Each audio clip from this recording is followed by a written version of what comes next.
Inanunsyo po ng PHAPI na hindi muna sila tatanggap ng guarantee letters mula sa gobyerno. Nasa 530 million pa daw po kasi yung hindi nababayarang claims. Ano pong masasabi ng Malacanang dito? Opo, nakausap po natin mismo ang pamunuan ng DOH at sinasabi nila na 39 hospitals lamang po sa Batangas ang nagkakaroon ngayon ng usapin patungkol sa di umanong pagbabayad ng mabilisan ng mga amount base sa guarantee letters. Dahil ito po daw ay wala pang kaukulang mga dokumentong na isusumite. Pero hindi po nangangahulugan na yung ibang mga hospitals po ay nagkakaroon ng problema pagdating po sa bayaran. At tandaan po natin na sa Universal Healthcare Act ay meron po supposed to be guaranteed na 10% na authorized bed capacity ang mga private hospitals para patungkol po sa zero billing. Ha? At dapat nga po ay hindi na po kinakailangan yung tatawag natin medical assistance for indigent and financially incapacitated patients dahil dapat zero na po ang balanse dahil po sa PhilHealth.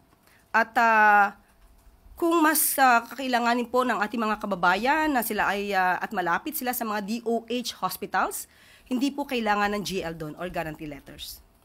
So marami po tayo, meron po tayong mga listahan po dito ng mga DOH hospitals na hindi po kailangan ng guarantee letters from any politicians.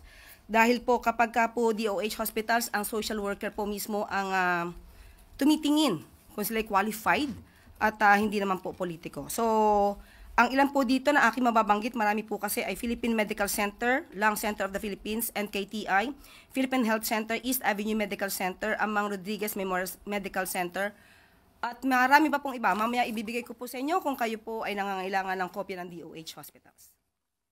May plano po ba ang Pangulo na kausapin ang mga opisyal ng DOH para pagpaliwanagin o linawin itong bagay na ito kasi may pangako po siya na tutugunan yung mga basic na pangailangan ng taong bayan. Bagamat private hospital po yung pinag-uusapan, programa pa rin po ito ng gobyerno. Yes, opo. Meron naman po kasi MOA ang DOH with the private hospitals.